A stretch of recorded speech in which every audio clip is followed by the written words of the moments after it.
చందన తేజంతో సింధూర వర్ణంతో చందమామును మించి సుందర రూపుడు భక్తుల పాలిటి బంధువు హనుమయ్య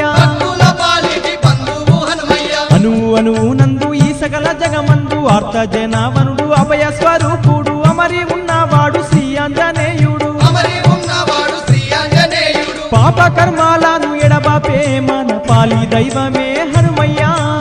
ఆపదలెన్నున్న ఆత్మలో దలువంగా ఆదరించే స్వామి హనుమయ్య బంగారు కోవెల్లో హనుమయ్య భక్తులండగా నిలిచేను హనుమయ్య సింగారు కాంతులు విరజిల్లే నిండు రూపాన వెలిగేను హనుమయ్య బంగారు కోవెల్లో హనుమయ్య భక్తులండగా నిలిచేను